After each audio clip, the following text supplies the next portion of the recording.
السلام عليكم ورحمة الله وبركاته. بسم الله الرحمن الرحيم. الحمد لله رب العالمين، والصلاة والسلام الأتمان الأكملان على سيدنا محمد وعلى آله وصحبه أجمعين. أما بعد، اللهم اغفر لنا ولمشايخنا وللوالدين. اللهم علمنا ما ينفعنا وانفعنا بما علمتنا. رب زدنا علما. رب اشرح لي صدري ويسر لي أمري واحلل عقدة من لساني يفقه قولي. وما توفيقي إلا بالله، عليه توكلت وإليه أنيب. اللهم الهمنا مراشد أمورنا وأعذنا من شرور أنفسنا ومن سيئات أعمالنا. اللهم صل على محمد وعلى آل محمد وبارك وسلم عليه. اللهم صل على محمد وعلى آل محمد وبارك وسلم عليه. اللهم صل على محمد وعلى آل محمد وبارك وسلم عليه. നബി സല്ലല്ലാഹു അലൈഹി വസല്ലമയെക്കുറിച്ചുള്ള അവിടുത്തെ ജീവചരിത്രത്തെക്കുറിച്ചുള്ള ക്ലാസ്സിൻ്റെ രണ്ടാം ഭാഗത്തിലാണ് നമ്മളിപ്പോഴുള്ളത്.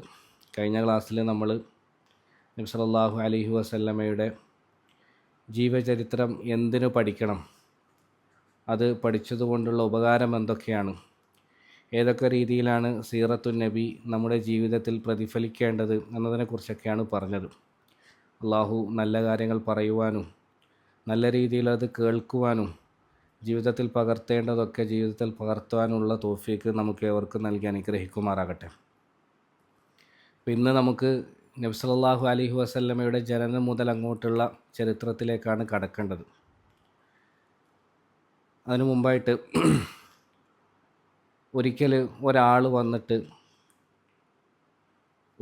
ഒരാൾ ഒരു പണ്ഡിതൻ്റെ അടുക്കൽ വന്നിട്ട് സിഫ്ലി അൽ ജന്ന യാ ഇമാം എന്നാവശ്യപ്പെട്ടു. മഹാനവറുകളെ, എനിക്ക് സ്വർഗത്തെ ഒന്ന് അങ്ങ് വിശേഷിപ്പിച്ചു തരുമോ എന്ന് ചോദിച്ചു. അപ്പോൾ ഇതിന് മറുപടിയായിട്ട് സ്വർഗത്തിൻ്റെ ഒരുപാട് വിശേഷണങ്ങൾ ഇങ്ങനെ എണ്ണി എണ്ണി പറയുന്നതിന് പകരം മഹാനവറുകൾ അദ്ദേഹത്തിന് ഒറ്റ വാക്കിൽ മറുപടി കൊടുത്തു. സ്വർഗത്തെക്കുറിച്ചൊന്ന് വിശേഷിപ്പിച്ചു തരുമോ എന്ന് ചോദിച്ച തൻ്റെ ശിഷ്യന് വെറും ഒറ്റ വാക്കിലായിരുന്നു ആ പണ്ഡിതൻ മറുപടി നൽകിയത്. അദ്ദേഹം പറഞ്ഞു, ഫീഹ റസൂലുള്ളാഹി സല്ലല്ലാഹു അലൈഹി വസല്ലം. സ്വർഗം എന്താണെന്ന് ചോദിച്ചാൽ, അതിൻ്റെ ഏറ്റവും വലിയ പ്രത്യേകത എന്താണെന്ന് ചോദിച്ചാൽ, അതിൽ എൻ്റെ ഹബീബ് സല്ലല്ലാഹു അലൈഹി വസല്ലം ഉണ്ട് എന്ന് അദ്ദേഹം പറഞ്ഞു. അതുമാത്രമായിരുന്നു മറുപടി. അല്ലാഹു അക്ബർ. അവരുടെയൊക്കെ മുഹബ്ബത്തിൻ്റെ ആഴമൊന്ന് നിങ്ങൾ ചിന്തിച്ച് നോക്കിയേ. ഇത് ഏതെങ്കിലും പ്രസംഗത്തിന് വേണ്ടിയിട്ട് തയ്യാറായി വരുന്ന ഡയലോഗോ അല്ലെങ്കിൽ എഴുതി കൊണ്ടുവന്ന ജുംലയോ ഒന്നും അല്ലല്ലോ. മനസ്സിൻ്റെ ഉള്ളിൽ നിന്ന് വന്ന ഉത്തരം. നമ്മൾ തന്നെ ഒന്ന് ആലോചിച്ച് നോക്കിയാൽ, ഒരാൾ നമുക്ക് വലിയ മണിമാളിക തന്നു, അതിൽ ദുനിയാവിൽ കിട്ടാവുന്ന മുഴുവൻ സുഖസൗകര്യങ്ങളും അയാൾ ഒരുക്കി വെച്ചു എന്ന് വിചാരിക്കുക. പക്ഷേ നമുക്ക് ഏറ്റവും പ്രിയപ്പെട്ട ഉമ്മാനെയും ഉപ്പാനെയും ഭാര്യയും മക്കളെയും ഒന്നും കാണാനുള്ള പെർമിഷൻ അയാൾ നമുക്ക് തരുന്നില്ല. അവരൊന്നും കാണാൻ പോലുള്ള അവകാശം നമുക്കില്ല എങ്കിൽ നമുക്ക് പിന്നെ എന്ത് സുഖം ആ കൊട്ടാരത്തിനുള്ളിൽ ഉണ്ടാവുക? ഇല്ല. പ്രിയപ്പെട്ടവരില്ലാത്ത കൊട്ടാരങ്ങൾ, സുഖസൗകര്യങ്ങൾ എപ്പോഴും അപൂർണമാണ്. അപ്പം അങ്ങനെ ആലോചിക്കുമ്പോൾ ഈ മഹാന്മാരെ സംബന്ധിച്ചിടത്തോളം അവർക്ക് എല്ലാത്തിനേക്കാളും ഏറ്റവും പ്രിയപ്പെട്ടത് റസൂലുള്ളാഹി സല്ലല്ലാഹു അലൈഹി വസല്ലമയായിരുന്നു. അപ്പോൾ സ്വർഗം എന്ന് പറഞ്ഞാൽ എന്താണെന്ന് ചോദിച്ചാൽ അവരുടെ മറുപടി, അതിൽ എൻ്റെ ഹബീബ് സല്ലല്ലാഹു അലൈഹി വസല്ലമയുണ്ട്. എൻ്റെ ഹബീബിനെ സല്ലല്ലാഹു അലൈഹി വസല്ലമനെ കാണാൻ അവിടുന്ന് എനിക്ക് ഭാഗ്യം ലഭിക്കും. അതുതന്നെയാണ് അവർ സ്വർഗത്തിൻ്റെ ഏറ്റവും വലിയ അനുഗ്രഹമായി കണ്ടിരുന്നത്. അതിന് ശേഷമാണ് പിന്നെ മണിമാളികകളും അരുവികളും ഹുർലിങ്ങളൊക്കെ വരുന്നത്. അപ്പോൾ ചരിത്രം പഠിക്കുമ്പോൾ നബി സല്ലല്ലാഹു അലൈഹി വസല്ലമയുടെ ജീവചരിത്രം മനസ്സിലാക്കാൻ വേണ്ടി നമ്മൾ ശ്രമിക്കുമ്പോൾ നമ്മുടെ ലക്ഷ്യം ഇതാ, ഈ ഒരു മുഹബ്ബത്തിൻ്റെ ദറജയിലേക്ക് നമ്മൾ ഉയരണം. റസൂലുള്ളാഹി സല്ലല്ലാഹു അലൈഹി വസല്ലമയായിട്ട് മനസ്സിൻ്റെ ഉള്ളിൽ നിന്ന് നമുക്കും ഇങ്ങനെയുള്ള ഒരു അടുപ്പം വരണം. നമ്മുടെ ബാക്കിയുള്ള എല്ലാത്തിനേക്കാളും ഏറ്റവും പ്രിയങ്കരമായത് നബി സല്ലല്ലാഹു അലൈഹി വസല്ലം ആയി മാറണം. അല്ലാഹു സുബ്ഹാനഹു വ തആല ആ തരത്തിൽ തന്നെ നമ്മുടെ ഈ പഠനത്തെ കബൂലാക്കുമാറാകട്ടെ. അപ്പോൾ ഇന്ന് നമുക്ക് നബി തങ്ങൾ സല്ലല്ലാഹു അലൈഹി വസല്ലമയുടെ ജീവചരിത്രത്തെക്കുറിച്ചാണ് പറയേണ്ടതെങ്കിലും നമ്മൾ തൽക്കാലം അതിന് മുമ്പ് നബി സല്ലല്ലാഹു അലൈഹി വസല്ലമയുടെ പരമ്പരയെക്കുറിച്ച് ചെറിയ രീതിയിൽ പറഞ്ഞ് പിന്നെ നബി തങ്ങളുടെ ജനനത്തിലേക്ക് വരാം ഇൻഷാ അല്ലാഹ്. അപ്പോൾ നബി സല്ലല്ലാഹു അലൈഹി വസല്ലമയുടെ പരമ്പര ചെന്നെത്തി നിൽക്കുന്നത് ഇസ്മായിൽ നബി അലൈഹി സ്വലാത്തു വസ്സലാമയിലാണ്. അത് നമുക്കെല്ലാവർക്കും അറിയാം. ഇസ്മായിൽ നബി അലൈഹി സ്വലാം, അവിടുത്തെ പിതാവ് ഇബ്രാഹിം നബി അലൈഹി സ്വലാത്തു വസ്സലാം. അപ്പോൾ നമ്മുടെ ഈ ജേണി നമ്മൾ ആരംഭിക്കുന്നത്, സീറത്തു നബിയിലുള്ള നമ്മുടെ ഈ യാത്ര നമ്മൾ തുടങ്ങുന്നത് ആദ്യം ഒരു സാക്രിഫൈസിൻ്റെ കഥ പറഞ്ഞുകൊണ്ടാണ്, ഒരു ത്യാഗത്തിൻ്റെ കഥ വിവരിച്ചുകൊണ്ടാണ്. അതും ഒരു സ്ത്രീ ചെയ്ത ഒരു മഹാത്യാഗത്തിൻ്റെ, ഒരു സാക്രിഫൈസ് സ്റ്റോറിയുടെ വിശദാംശങ്ങൾ പറഞ്ഞുകൊണ്ടാണ് ഇൻഷാ അല്ലാഹ് സീറത്തുൻ നബിയിലെ നമ്മുടെ ഈ യാത്ര ഇൻഷാ അല്ലാഹ് തുടങ്ങുന്നത്. എന്താണ് ആ ചരിത്രം? നബി സല്ലല്ലാഹു അലൈഹി വസല്ലമയുടെ ജനനത്തിന് ഏകദേശം 9 നൂറ്റാണ്ട് മുമ്പ്, ഇപ്പോൾ നമ്മളുള്ളത് ഒരുപാട് ബാക്കോട്ടാണ്. നബി തങ്ങളുടെ ജനനത്തിന് ഏകദേശം 9 നൂറ്റാണ്ട് മുമ്പാണ് നമ്മളിപ്പോൾ ഉള്ളത്. നമ്മളിപ്പോൾ കാണുന്ന കാഴ്ച, നമ്മളിപ്പോൾ ഉള്ളത് ഇബ്രാഹിം നബി അലൈഹി സ്വലാത്തു വസ്സലാമയുടെ ജീവകാലഘട്ടത്തിലാണ്. അവിടെ നമ്രൂദിനൊക്കെ തകർത്ത് തരിപ്പണമാക്കി അള്ളാഹുവിൻ്റെ ശിക്ഷ ഇറങ്ങി. അതിനുശേഷം ഇറാഖ് വിട്ട് അദ്ദേഹം നേരെ ഈജിപ്തിലേക്ക് പലായനം ചെയ്ത് വരുന്നുണ്ട്. അദ്ദേഹത്തിൻ്റെ കൂടെ അദ്ദേഹത്തിൻ്റെ ഭാര്യ സാറാ ബീവി അലിഹസ്സലാത്തു വസ്സലാം അവരും ഉണ്ട്. അപ്പോൾ ഈ സാറാ ബീവിയോട് ഇബ്രാഹിം നബി അലിഹി സ്വലാത്തു വസ്സലാമയ്ക്ക് അങ്ങേയറ്റം ഇഷ്ടമായിരുന്നു. ഇബ്രാഹിം നബി അലിഹി സ്വലാത്തു വസ്സലാമയുടെ കൊച്ചാപ്പയുടെ മകളാണ് ഈ സാറാ ബീവി റളിയല്ലാഹു അൻഹ. അപ്പോൾ 3 കാരണത്താൽ ഇബ്രാഹിം നബിക്ക് ഈ സാറാ ബീവിയെ ഭയങ്കര പ്രിയമായിരുന്നു, ഇഷ്ടമായിരുന്നു. ഒന്നാമത്തെ കാരണം അവരുടെ ദീനിൻ്റെ പേരിൽ. ഇബ്രാഹിം നബി അലൈഹി സ്വലാത്തു വസ്സലാമയിൽ ആദ്യം വിശ്വസിച്ചത് സാറാ ബീവി റളിയല്ലാഹു അൻഹയാണ്. അവരെക്കുറിച്ചുള്ള അവരുടെ ദീനിൻ്റെ അടിയുറപ്പിനെ കുറിച്ചുള്ള സംഭവം ശേഷം നമ്മൾ വിവരിക്കുന്നുണ്ട്. രണ്ടാമത്തെ കാരണം അവരുടെ സൗന്ദര്യമായിരുന്നു. ഭൂമിയിൽ തന്നെ ജീവിച്ച് മരിച്ചുപോയ സ്ത്രീകളിൽ വെച്ച് ഏറ്റവും അധികം സൗന്ദര്യമുണ്ടായിരുന്ന സ്ത്രീകളിൽ ഒരാളായിരുന്നു സാറാ ബീവി അലൈഹി സ്വലാത്തു വസ്സലാം. ഹവ്വാ ബീവി കഴിഞ്ഞാൽ സ്ത്രീകളുടെ കൂട്ടത്തിൽ ഏറ്റവും അധികം സൗന്ദര്യത്തിൻ്റെ പേരിൽ അറിയപ്പെട്ടിരുന്നത് സാറാ ബീവിയായിരുന്നു. അപ്പോൾ രണ്ടാമത് സൗന്ദര്യത്തിൻ്റെ പേരിലും ഇബ്രാഹിം നബി അലൈഹി സ്വലാത്തു വസ്സലാമക്ക് അവരോട് ഭയങ്കര പ്രിയമായിരുന്നു. മൂന്നാമതായിട്ട് അവരുമായിട്ടുള്ള കുടുംബ ബന്ധത്തിൻ്റെ പേരിലും ഇബ്രാഹിം നബി അലൈഹി സ്വലാത്തു വസ്സലാമയ്ക്ക് അവരെ ഭയങ്കര ഇഷ്ടമായിരുന്നു. കൊച്ചാപ്പയുടെ മകളാണെന്ന് നമ്മൾ പറഞ്ഞല്ലോ. അപ്പം ഇപ്പോൾ നമ്മൾ കാണുന്ന കാഴ്ച, ഇറാഖിൽ നിന്ന് മിസ്റിലേക്ക് ഇബ്രാഹിം നബി അലൈഹി സ്വലാത്തു വസ്സലാം തൻ്റെ പ്രിയപ്പെട്ട ഭാര്യയായ സാറാ ബീവി അലൈഹി സ്വലാത്തു വസ്സലാമയും കൊണ്ട് യാത്ര ചെയ്യുകയാണ്. അവർ യാത്ര ചെയ്ത് മിസ്റിലേക്ക് എത്തി. അപ്പോൾ അവിടെ ഒരു ചെറിയൊരു പ്രശ്നമുണ്ട്. എന്താണെന്ന് വെച്ചാൽ അവിടുത്തെ രാജാവ് ഒരു സ്വച്ഛാധിപതിയായിരുന്നു. അങ്ങേയറ്റം അക്രമിയും വൃത്തികെട്ട സ്വഭാവമുള്ളയാളും ഒരു സ്വച്ഛാധിപതിയുമൊക്കെയായ വളരെ മോശമായ ഒരു ഭരണാധികാരിയായിരുന്നു അന്ന് ഈജിപ്റ്റ് ഭരിച്ചിരുന്നത്. ആ രാജാവിനുണ്ടായിരുന്ന ഒരു പ്രത്യേക സ്വഭാവം, സുന്ദരികളായ സ്ത്രീകൾ എവിടെ കണ്ടാലും രാജാവ് അവരെ തനിക്ക് വേണ്ടി സ്വന്തമാക്കുമായിരുന്നു. അപ്പം അങ്ങനെ ഒരു പ്രശ്നമുള്ള നാട്ടിലേക്കാണ് തൻ്റെ പ്രിയപ്പെട്ട സുന്ദരിയായ ഭാര്യയുമായിട്ട് ഇബ്രാഹിം നബി അലൈഹി സ്വലാത്തു വസ്സലാം ചെന്ന് കയറുന്നത്. അപ്പോൾ അവിടെ എത്തി ഇബ്രാഹിം നബി അലൈഹി സ്വലാത്തു വസ്സലാമും സാറാ ബീവിയും ആ നാട്ടിലെത്തിയത് ഈ രാജാവിൻ്റെ കുടുംബക്കാരിൽപ്പെട്ട ഒരാൾ കണ്ടു. അപ്പോൾ സുന്ദരിയായ ഈ സ്ത്രീ കണ്ട ഉടനെ അയാൾ നേരെ രാജാവിൻ്റെ അടുക്കലേക്ക് പോയി. ഈ റിവായത്തുകളൊക്കെ ഇമാം ബുഖാരി റഹിമഹുല്ലാഹ് ഉദ്ധരിക്കുന്നുണ്ട്, സഹിഹായ റിവായത്താണ്. രാജാവിൻ്റെ അടുക്കലേക്ക് പോയിട്ട് രാജാവിനോട് പറഞ്ഞു, നമ്മുടെ ടൗണിൽ, നമ്മുടെ പട്ടണത്തിൽ ഒരു സുന്ദരിയായ സ്ത്രീ വന്നിട്ടുണ്ട്. അവളെപ്പോലെ സൗന്ദര്യമുള്ള മറ്റൊരാളെ ഞാൻ എൻ്റെ ജീവിതത്തിൽ കണ്ടിട്ടില്ല. അങ്ങേക്കല്ലാതെ മറ്റൊരാൾക്കും അവൾ സൂട്ടാവില്ല, ചേരൂല, അതുകൊണ്ട് അങ്ങ് സ്വന്തമാക്കണമെന്ന് പറഞ്ഞു. രാജാവ് വളരെ ആവേശത്തോടു കൂടി ഇബ്രാഹിം നബി അലൈഹി സ്വലാത്തു വസ്സലാമിനെ തൻ്റെ അടുക്കലേക്ക് വിളിപ്പിച്ചു. അദ്ദേഹത്തോട്, ആരാണ് ഈ സുന്ദരിയായ സ്ത്രീ, നിൻ്റെ കൂടെയുള്ളത് ആരാണ് എന്ന് ചോദിച്ചു. അപ്പോൾ പെട്ടെന്ന് ഇബ്രാഹിം നബി തൻ്റെ ഭാര്യയാണ് എന്നതിന് പകരം ചെറുങ്ങനെ ഒന്ന് മാറ്റി പറഞ്ഞു, അത് എൻ്റെ സഹോദരിയാണ് എന്ന് പറഞ്ഞു. അതൊരിക്കലും ഒരു കളവായിരുന്നില്ല. കാരണം ആദർശത്തിൻ്റെ വിഷയത്തിൽ, ദീനിൽ സാറാ ബീവി ഇബ്രാഹിം നബി അലൈഹി സ്വലാത്തു വസ്സലാമയുടെ സഹോദരിയാണ്. കാരണം അന്ന് ആ നാട്ടിൽ വിശ്വാസികളായിട്ട് ഇബ്രാഹിം നബിയും സാറാ ബീവിയും അലൈഹി വസ്സലാം രണ്ടുപേരും മാത്രമേ ഉണ്ടായിരുന്നുള്ളൂ. അപ്പോൾ അതിന് കളവ് എന്ന് പറയാൻ പറ്റില്ല. സാധാരണ അറബി ഭാഷയിൽ അതിന് തൗരിയത്ത് എന്നാ പറയാം. എന്തിൻ്റെ പേരിലാണ് ഇബ്രാഹിം നബി അങ്ങനെ പറഞ്ഞത്, മാറ്റി പറഞ്ഞത്? ചരിത്രത്തിൽ വരുന്നുണ്ട്, ഈ രാജാവ് അഥവാ ഇത് ഭർത്താവാണെന്ന് മനസ്സിലാക്കിയാൽ ഒരു പക്ഷേ ആ പെണ്ണിനെ സ്വന്തമാക്കുന്നതിൻ്റെ ഇടയിൽ ഈ ഭർത്താവ് ഒരു തടസ്സമായി വരാൻ സാധ്യതയുണ്ട് എന്ന് തിരിച്ചറിഞ്ഞാൽ ചിലപ്പോൾ ആദ്യം കൊല്ലുന്നത് ഈ ഭർത്താവിനെ ആയിരിക്കും. അപ്പോൾ ഇബ്രാഹിം നബിയുടെ ജീവൻ തന്നെ നഷ്ടപ്പെടാനുള്ള സാധ്യതയുണ്ട്. ചില റിവായത്തുകളിൽ വരുന്നുണ്ട്, ആ രാജാവിനുണ്ടായിരുന്ന ഒരു പ്രത്യേക സ്വഭാവം, കല്യാണം കഴിച്ച സ്ത്രീകളെ മാത്രമേ അയാൾ സ്വന്തമാക്കുമായിരുന്നുള്ളൂ എന്നാണ്. അപ്പോൾ ചിലപ്പം കല്യാണം കഴിഞ്ഞതല്ല എന്ന് പറഞ്ഞാൽ ഒരു പക്ഷേ സാറാ ബീവി രക്ഷപ്പെടാനുള്ള സാധ്യതയും മുന്നിൽ കണ്ടിട്ടായിരിക്കണം ഇബ്രാഹിം നബി അലൈഹി സ്വലാത്തു വസ്സലാം അങ്ങനെ മാറ്റി പറഞ്ഞു. ഏതായാലും ഇബ്രാഹിം നബി എൻ്റെ സഹോദരിയാന്ന് പറഞ്ഞു. പക്ഷേ രാജാവ് അവളെ കൂട്ടിക്കൊണ്ടുവരാൻ വേണ്ടിയിട്ട് കൽപ്പിച്ചു. ഇബ്രാഹിം നബി ഓടി വീട്ടിലെത്തി, ബേജാറായി, വെപ്രാളപ്പെട്ടു. സാറാ ബീവിയോട്, നിന്നെ രാജാവ് വിളിക്കുന്നുണ്ട് എന്ന് പറഞ്ഞു. അവിടെ പോയാൽ ഒരിക്കലും നീ എൻ്റെ ഭാര്യയാണ് എന്ന് പറയരുത്, എന്നെ സത്യപ്പെടുത്തിക്കൊണ്ട് എൻ്റെ സഹോദരിയാണെന്ന് പറയണം, നീ വിശ്വാസത്തിൽ, ആദർശത്തിൽ എൻ്റെ സഹോദരിയാണെന്ന് പറഞ്ഞയച്ചു. ഇവിടെ ഗതിമുട്ടി എന്ത് ചെയ്യണമെന്നറിയാതെ ഇബ്രാഹിം നബി നിൽക്കുന്ന സമയത്ത് വേഗം, ചരിത്രത്തിൽ കാണാം, ഇമാം ബുഖാരി റഹിമഹുല്ലാഹ് റിവായത്ത് ചെയ്യുന്നുണ്ട്, അദ്ദേഹം വുളൂ ചെയ്ത് നമസ്കാരപ്പായ വിരിച്ച് നമസ്കരിക്കാൻ വേണ്ടി അദ്ദേഹം കൈകട്ടി അള്ളാഹുവിനോട് ദുആ ചെയ്യാൻ തുടങ്ങിയെന്നാണ്. അതാണ് അമ്മൻ യുജീബുൽ മുൽത്തറ ഇദാ ദഅ. ഗതിമുട്ടിയ ഒരു വിശ്വാസിയെ സംബന്ധിച്ചിടത്തോളം അവൻ്റെ മുന്നിലുള്ള അവസാനത്തെ പോംവഴി, അല്ലെങ്കിൽ ഏക പോംവഴി എന്ന് നമുക്ക് പറയാം, അത് ദുആയാണ്. ഇബ്രാഹിം നബി അലൈഹി സ്വലാത്തു വസ്സലാം അള്ളാഹുവിനോട് ദുആ ചെയ്ത് കരഞ്ഞ് തങ്ങളെ ഈ പ്രശ്നത്തിൽ നിന്ന് വിജയിപ്പിക്കണമേ, രക്ഷിക്കണേ എന്ന് ദുആ ചെയ്യാൻ വേണ്ടി തുടങ്ങി. അങ്ങനെ സാറാ ബീവിയെ രാജാവിൻ്റെ മുന്നിലേക്ക് കൊണ്ടുവന്നു. രാജാവ് ഈ സൗന്ദര്യത്തിൻ്റെ പൂർണ്ണ രൂപം കണ്ടപ്പോൾ രാജാവിന് കൺട്രോൾ കിട്ടിയില്ല.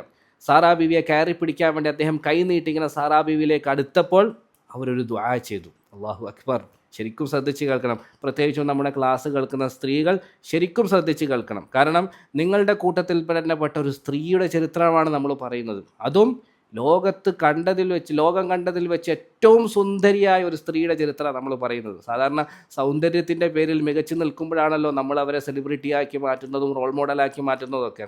അങ്ങനെയുള്ള ലോകം കണ്ടതിൽ വെച്ച് തന്നെ ഏറ്റവും വലിയ സുന്ദരിയായ ഒരു സ്ത്രീയുടെ സംഭവം ചരിത്രമാണ് പറയുന്നത്. നിങ്ങൾക്കൊക്കെ എന്തുകൊണ്ടും റോൾ മോഡലാക്കാൻ പറ്റുന്ന ഒരു സ്ത്രീയുടെ കഥ.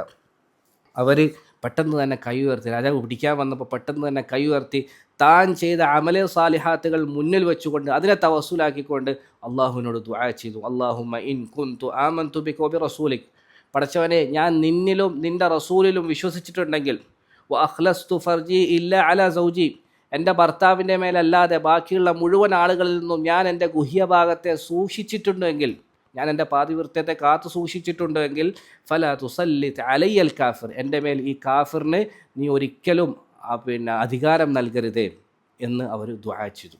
അത്രയും പവർഫുള്ളായ ദുആ. പെട്ടെന്ന് തന്നെ അത് കബൂലായി. ഇവരെ പിടിക്കാൻ വേണ്ടി രാജാവ് കൈനീട്ടി വന്നെങ്കിൽ പെട്ടെന്ന് അയാൾ സ്റ്റക്കായി. അയാൾ അള്ളാഹുവിൻ്റെ ശിക്ഷ പിടികൂടി. അയാൾ അവസ്മാരം വരുന്ന ഒരു രോഗിയെപ്പോലെയായി. കഠിനമായ വേദന കൊണ്ട് അയാൾ പെട്ടഞ്ഞു, അനങ്ങാൻ കഴിയുന്നില്ല. ചില റിവായത്തുകൾ കാണാം അയാൾ ഇങ്ങനെ കാലിട്ട് ഇങ്ങനെ നിലത്തടിച്ചു എന്നാണ്, വേദന സഹിക്കാൻ കഴിയാതെ. പെട്ടെന്ന് വളരെ നിന്ദ്യനായിക്കൊണ്ട് നിസ്സഹായനായി ഈ സാറാ ബീവിയോട് തന്നെ അയാൾ പറഞ്ഞു, ഒന്ന് എനിക്ക് വേണ്ടി ദുആ ചെയ്യണേ, ഒന്ന് എന്നെ രക്ഷിക്കണേ എന്ന് പറഞ്ഞ സാറാ ബീവിയോട് തന്നെ സഹായം ചോദിക്കാൻ തുടങ്ങി. സാറാ ബീവിക്ക് സഹതാപം തോന്നിയിട്ട് അവർ വീണ്ടും അള്ളാഹുവിനോട് ദുആ ചെയ്ത് അയാൾക്ക് ശരിയായി. പക്ഷെ അയാൾക്ക് ശരിയായ ഉടനെ വീണ്ടും ഇയാൾ ഈ സൗന്ദര്യം കണ്ട് അതിൽ മതിമറന്ന് പഴയ കാര്യം മറന്നുപോയിട്ട് വീണ്ടും സാറാ ബീവിയെ പിടിക്കാൻ പോയി. സാറാ ബീവി വീണ്ടും ദുആ ചെയ്തു, അയാൾ വീണ്ടും സ്റ്റക്കായി. ഇങ്ങനെ 3 പ്രാവശ്യം ഇതിങ്ങനെ ആവർത്തിച്ചു. 3ാമത്തെ പ്രാവശ്യം സാറാ ബീവി ദുആ ചെയ്തിട്ട് അയാൾ രക്ഷപ്പെട്ടപ്പം അയാൾ പെട്ടെന്ന് തന്നെ ഈ സാറാ ബീവിയെ കൊണ്ടുവന്ന ആളെ വിളിച്ചിട്ട് പറഞ്ഞു, മനുഷ്യ, നിങ്ങൾ ഒരു മനുഷ്യരെ അല്ല കൊണ്ടുവന്നത്, ഇന്നമ അതൈതനി ബി ഷെയ്ത്താൻ, ഒരു ഷെയ്ത്താനെ കൊണ്ടാണ് നിങ്ങൾ വന്നത്, ഇതൊരു മനുഷ്യ സ്ത്രീ ഒന്നുമല്ല. അതുകൊണ്ട് എത്രയും പെട്ടെന്ന് നിങ്ങളെ പിടിച്ചു കൊണ്ടുപോകും, ഈ നാട്ടിൽ നിന്ന് തന്നെ പുറത്താക്ക്.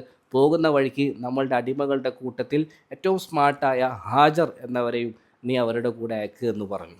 അങ്ങനെയാണ് ഹാജറ ബീവി അലിഹസ്സലാത്തു വസ്സലാം സാറാ ബീവിയുടെ അല്ലെങ്കിൽ ഇബ്രാഹിം നബി അലി സ്വലാത്തു വസ്സലാമയുടെ കുടുംബത്തിലേക്ക് വരുന്നത്. അങ്ങനെ ഹാജറ ബീവിയെ കൊണ്ട് തൻ്റെ അടിമ സ്ത്രീയായി, തൻ്റെ വൃത്തിയായി സാറാ ബീവിയെ കൊണ്ട് ഹാജറ ബീവിയെ കൊണ്ട് സാറാ ബീവി ഇബ്രാഹിം നബിയുടെ അടുക്കലേക്ക് ഓടി വരും സന്തോഷത്തോടെ. ഇബ്രാഹിം നബി അലൈഹി സ്വലാത്തു വസ്സലാം നമസ്കരിച്ചുകൊണ്ട് അള്ളാഹുവിനോട് ദുആ ചെയ്യായിരിക്കും. അദ്ദേഹം വെപ്രാളത്തോട് എന്ത് പറ്റിയെന്ന് ചോദിക്കുമ്പോൾ സന്തോഷത്തോടുകൂടി അവർ ആ സന്തോഷ വാർത്ത അറിയിക്കും. ഇങ്ങനെയാണ് ഹാജറ ബീവി അലിഹസ്സലാത്തു വസ്സലാം, ഇസ്മായിൽ നബി അലൈഹി സ്വലാത്തു വസ്സലാമയുടെ ഉമ്മ ഇബ്രാഹിം നബി അലൈഹി സ്വലാത്തു വസ്സലാമിൻ്റെ കുടുംബത്തിലേക്ക് എത്തുന്നത്. ഇപ്പം ഹാജറ ബീവി ആരുടെ കൂടെയാണ് ഉള്ളത്? സാറാ ബീവിയുടെ കൂടെയാണ് ഉള്ളത്. കുറച്ച് നാളുകൾ കഴിഞ്ഞു, സാറാ ബീവിക്ക് വയസ്സായി. പക്ഷേ ഇബ്രാഹിം നബിക്ക് ഒരു കുഞ്ഞിനെ കൊടുക്കാൻ സാറാ ബീവിക്ക് സാധിക്കുന്നില്ല. അവർ പ്രസവിക്കുന്നില്ല, ഗർഭിണിയാകുന്നില്ല. ആ വിഷമം തീർക്കാൻ വേണ്ടി, തൻ്റെ ഭർത്താവിൻ്റെ ഈ ഒറ്റപ്പെടൽ മാറ്റാൻ വേണ്ടി അവർ തൻ്റെ അടിമ സ്ത്രീയായിരുന്ന ഹാജറ ബീവിയെ ഇബ്രാഹിം നബി അലൈഹി സ്വലാത്തു വസ്സലാമിന് നൽകി. ഇബ്രാഹിം നബിയുടെ അടുത്ത് വെച്ചോളാൻ വേണ്ടി പറഞ്ഞു.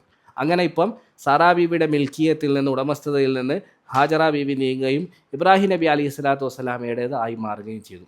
പിന്നീട് അവർ തമ്മിലുള്ള ബന്ധത്തിൽ ഹാജറ ബീവി ഗർഭിണിയായി ഒരു കുഞ്ഞിനെ പ്രസവിക്കുകയും ചെയ്തു. അതായിരുന്നു ഇസ്മായിൽ നബി അലൈഹി സ്വലാത്തു വസ്സലാം. പക്ഷേ ഒരു ചെറിയ പ്രശ്നം നടന്നു. ഹാജറ ബീവി പെട്ടെന്ന് തന്നെ ഗർഭിണിയായി കുഞ്ഞിനെ പ്രസവിച്ചപ്പം സ്വാഭാവികമായി മനുഷ്യപ്രകൃതമായി സ്ത്രീയുടെ മനസ്സിലുണ്ടാകുന്ന ഭയങ്കര മാനസിക പ്രശ്നങ്ങൾ സാറാ ബീവിയുടെ മനസ്സിലുണ്ടായി. കാരണം ഞാൻ ഇത്രയും കാലമായിട്ട് എൻ്റെ ഭർത്താവിൻ്റെ കൂടെ കഴിഞ്ഞു, എൻ്റെ കഴിവിൻ്റെ ആവതും ഞാൻ അവരെ സേവിക്കാൻ വേണ്ടി ശ്രമിച്ചു. പക്ഷേ ഒരു കുഞ്ഞിനെ കൊടുക്കാൻ വേണ്ടി എനിക്ക് സാധിച്ചില്ല. പക്ഷേ എൻ്റെ അടുത്തുണ്ടായിരുന്ന അടിമ സ്ത്രീ, ഞാനത് എൻ്റെ ഭർത്താവിന് നൽകിയപ്പോഴേക്കും അവരുമായിട്ട് ഒരു കുഞ്ഞുണ്ടാകുന്നു. അത് സഹിക്കാൻ വേണ്ടി സാറാ ബീവിക്ക് സാധിച്ചില്ല. സ്വാഭാവികമാണ്, ഭാര്യമാർക്കിടയിൽ അങ്ങനെയുള്ള പ്രശ്നങ്ങളൊക്കെ ഉണ്ടാവും. നമ്മൾ നബി സല്ലല്ലാഹു അലൈഹി വസല്ലമ തങ്ങളുടെ ഭാര്യമാർക്കിടയിൽ തന്നെ ഉണ്ടായ രസകരമായ പല സംഭവങ്ങളും നമ്മുടെ സീറ ക്ലാസ്സിൽ തന്നെ ഓൾറെഡി പറഞ്ഞിട്ടുണ്ട്. അത് നമ്മൾ അന്നേ പറഞ്ഞു, അവരൊക്കെ മനുഷ്യരാണ്, ഒരിക്കലും മലക്കുകളുടെ കൂട്ടത്തിൽ നിന്ന് ഇറങ്ങി വന്ന ആളുകളല്ല.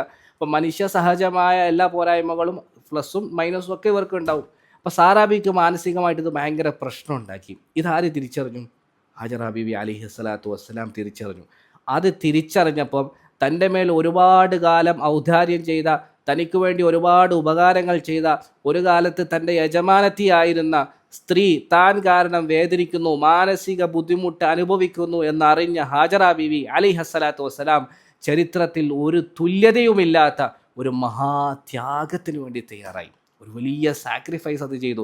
റസൂലുള്ളാഹി സ്വല്ലല്ലാഹു അലൈഹി വസല്ലമയുടെ ചരിത്രം നമ്മൾ പറയുമ്പോൾ ആ സാക്രിഫൈസിൽ നിന്ന്, ആ ത്യാഗത്തിൽ നിന്നാണ്, ആ സ്ത്രീയുടെ ആ വലിയ ത്യാഗത്തിൽ നിന്നാണ് നമ്മുടെ കഥ ആരംഭിക്കുന്നത്. അവരെന്താ ചെയ്തത്? അവർ തൻ്റെ ഭർത്താവിൻ്റെ അനുമതി പ്രകാരം അള്ളാഹു സുബ്ഹാനഹു വ തആലയുടെ കൽപ്പനയോടുകൂടി ഈ നാടും വീടും ഒക്കെ വിട്ട് ദൂരത്തേക്ക് യാത്ര ചെയ്തു.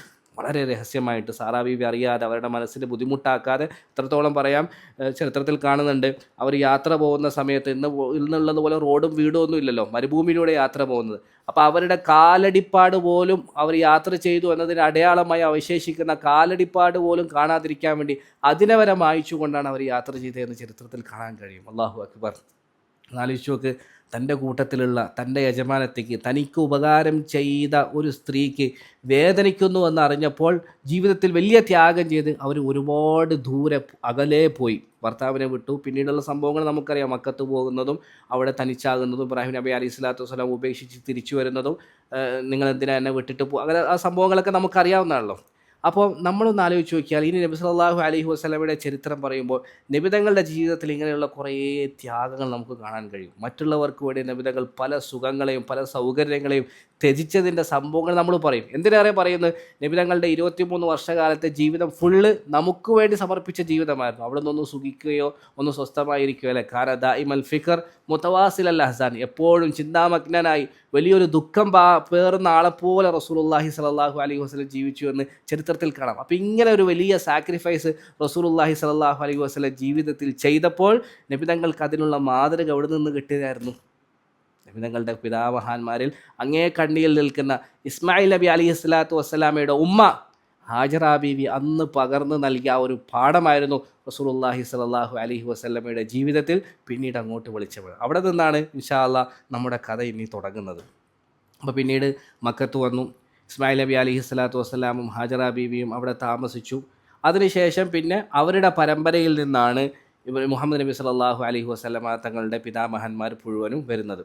അപ്പോൾ നബി തങ്ങൾ സല്ലല്ലാഹു അലൈഹി വസല്ലമയുടെ പരമ്പര അത് വളരെ ശ്രേഷ്ഠമാക്കപ്പെട്ട പരമ്പരയാണ്. നബി തങ്ങളുടെ മുഹമ്മദ് ഇബ്നു അബ്ദില്ല ഇബ്നു അബ്ദുൽ മുത്തലിബ് എന്ന് തുടങ്ങുന്ന നബി തങ്ങൾ സല്ലല്ലാഹു അലൈഹി വസല്ലമയുടെ ആ പരമ്പര നമ്മൾ എന്തായാലും നിർബന്ധമായും കാണാതെ പഠിക്കണം. കാരണം ഭൂമിയിൽ അതിനേക്കാൾ മഹത്തരമായ ശ്രേഷ്ഠമായ മറ്റൊരു പരമ്പരയില്ല. നബി തങ്ങൾ തന്നെ പറഞ്ഞിട്ടുണ്ട്, ഫഅന ഖൈറുഹും നസബൻ വ ഖൈറുഹും ബൈതൻ. ഇമാം തിർമിദി റഹിമഹുല്ലാഹി റിവായത്ത് ചെയ്യുന്ന ഹദീസിൽ കാണാം, ജനങ്ങളിൽ വെച്ച് ഏറ്റവും ഖൈറായ പരമ്പര അത് എൻ്റെ പരമ്പരയാണ്, ജനങ്ങളിൽ ഏറ്റവും ഖൈറായ കുടുംബം അത് എൻ്റെ കുടുംബമാണെന്ന് റസൂലുള്ളാഹി സ്വല്ലല്ലാഹു അലൈഹി വസല്ലം പറയുന്നുണ്ട്. അപ്പോൾ ഭൂമി കണ്ടതിൽ വെച്ച് ഏറ്റവും മഹാനായ വ്യക്തി, നമ്മുടെയൊക്കെ കരളിൻ്റെ കഷ്ണമായ, കണ്ണിലെ കൃഷ്ണമണിയായ നമ്മുടെ മുത്തിൻ്റെ പരമ്പര നമ്മൾ പഠിച്ചിട്ടില്ലെങ്കിൽ പിന്നെ എന്ത് പഠിക്കാനാണ് നമ്മൾ? അപ്പോൾ ഇൻഷാ അല്ലാഹ് ഇന്ന് തന്നെ നമ്മൾ നിയ്യത്ത് വെക്കുക, റസൂലുള്ളാഹിൻ്റെ സഹീഹായ പരമ്പര അദ്നാൻ എന്നവരിലേക്ക് വരെയാണ് എത്തിയിട്ടുള്ളത്. നമുക്ക് ഇൻഷാ അല്ലാഹ് അത് വായിക്കാം. അദ്നാൻ മുതൽ ഇസ്മായിൽ നബി അലൈഹി സ്വലാത്തു വസ്സലാം വരെയുള്ള നബിതങ്ങളുടെ വാപ്പന്മാരുടെ പേരിൻ്റെ വിഷയത്തിൽ അഭിപ്രായ വ്യത്യാസമുണ്ട്, അത് നമ്മൾ പഠിക്കേണ്ട. ഇസ്മായിൽ നബി അലൈഹി സ്വലാത്തു വസ്സലാം കഴിഞ്ഞിട്ട് പിന്നെ മേലോട്ട് ആദം നബി അലൈഹി സ്വലാത്തു വസ്സലാം വരെയുള്ള നബിതങ്ങളുടെ പിതാക്കളുടെ പേരും പല കിതാബുകളിൽ വന്നിട്ടുണ്ടെങ്കിലും അതൊന്നും നമുക്ക് ഉറപ്പിക്കാൻ പറ്റില്ല. പലതും മറ്റ് വേദഗ്രന്ഥങ്ങളിൽ നിന്നും മറ്റും എടുത്ത് ഉദ്ധരിക്കപ്പെടുന്നവയാണ്. അതുകൊണ്ട് നമ്മൾ അതിലേക്കൊന്നും കടക്കുന്നില്ല. ഉറപ്പുള്ള നബി സല്ലല്ലാഹു അലൈഹി വസല്ലമയുടെ ഹദീസിലൂടെ സ്ഥിരപ്പെട്ട ഇമാം ബുഖാരിയെ പോലുള്ള പണ്ഡിതന്മാർ ഉദ്ധരിച്ച ഹദീസിൽ വന്ന ഉറപ്പായ പരമ്പര മാത്രം നമ്മൾ വായിക്കാം. ഇൻഷാ അല്ലാഹ് നിങ്ങളത് നിർബന്ധമായിട്ടും കാണാതെ പഠിക്കണം. ഞാൻ പഠിക്കുമെന്ന് നിയത്ത് ചെയ്തു, നിങ്ങളും വേണമെങ്കിൽ നിയത്ത് ചെയ്യുക. ഇൻഷാ അല്ലാഹ് വായിക്കാമല്ലേ? അപ്പം ഹുവ നബി സല്ലല്ലാഹു അലൈഹി വസല്ലം മുഹമ്മദുർ റസൂലുള്ളാഹ് സല്ലല്ലാഹു അലൈഹി വസല്ലം ഇബ്നു അബ്ദില്ലാഹ് ഇബ്നു അബ്ദുൽ മുത്തലിബ് ഇബ്നു ഹാഷിം ഇബ്നു അബ്ദി മനാഫ് ഇബ്നു ഖുസൈം ഇവിടെ കൊടുക്കുന്നുണ്ട്, ഇബ്നു കിലാബ് ഇബ്നു മുറ ഇബ്നു കഅബ് ഇബ്നു ലുഐ ഇബ്നു ഗാലിബ് ഇബ്നു ഫിഹർ ഇബ്നു മാലിക് ഇബ്നു നദർ ഇബ്നു കിനാന ഇബ്നു ഖുസൈമ ഇബ്നു മുദ്രിക ഇബ്നു ഇല്യാസ് ഇബ്നു മുദർ ഇബ്നു നിസാർ ഇബ്നു മഅദ് ഇബ്നു അദ്നാൻ ഇബ്നു ഇസ്മായിൽ ഇബ്നു ഇബ്രാഹിം. അപ്പോൾ ഈ അദ്നാനിൻ്റെയും ഇസ്മായിലിൻ്റെയും ഇടയിലുള്ള പിതാക്കളുടെ പേര് അത് പല ഗ്രന്ഥങ്ങളിൽ വന്നിട്ടുണ്ടെങ്കിലും അത് അത്ര ഉറപ്പിച്ച് പറയാൻ പറ്റുന്ന സ്വീകാര്യതയോടുകൂടി വന്നതല്ല. ഇസ്മായിൽ നബി അലൈഹി സ്വലാത്തു വസ്സലാമിന് ശേഷം അല്ലെങ്കിൽ ഇബ്രാഹിം നബി അലൈഹി സ്വലാത്തു വസ്സലാമിക്ക് ശേഷം ആദം നബി വരെയുള്ള പിതാക്കളുടെ പേര് വന്നിട്ടുണ്ടെങ്കിലും അതും നമുക്ക് അങ്ങനെ അത്രയും ഉറപ്പാക്കാൻ കഴിയുന്നതല്ല. ചുരുക്കി പറഞ്ഞാൽ ഇത് കാണാതെ പഠിക്കാൻ പറ്റുന്നവരൊക്കെ കാണാതെ പഠിക്കണം. ജീവിതത്തിൽ ഒരു നൂറുണ്ടാവും, നൂറ് തന്നെയാണത്, അതിൽ യാതൊരു സംശയമില്ല. ഇനി നമ്മൾ നബി സല്ലല്ലാഹു അലൈഹി വസല്ലമയുടെ പരമ്പരയെക്കുറിച്ച് ചെറിയ രീതിയിലൊന്ന് മനസ്സിലാക്കുമ്പോൾ നമുക്ക് വ്യക്തമാകുന്ന ഒരു കാര്യമുണ്ട്. അള്ളാഹു സുബ്ഹാനഹു വ തആല നബി സല്ലല്ലാഹു അലൈഹി വസല്ലമയെ എത്രമാത്രം ആദരിച്ചിരുന്നു, എത്രമാത്രം ബഹുമാനിച്ചിരുന്നു എന്ന് നബി സല്ലല്ലാഹു അലൈഹി വസല്ലമയുടെ പരമ്പര പഠിക്കുമ്പോൾ നമുക്ക് മനസ്സിലാകും.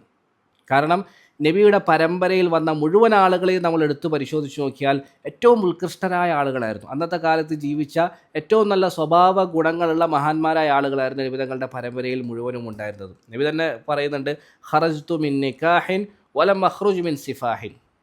ഞാൻ അത് മില്ലതുൻ ആദം ഇല അൻ വലദനി ഉമ്മി.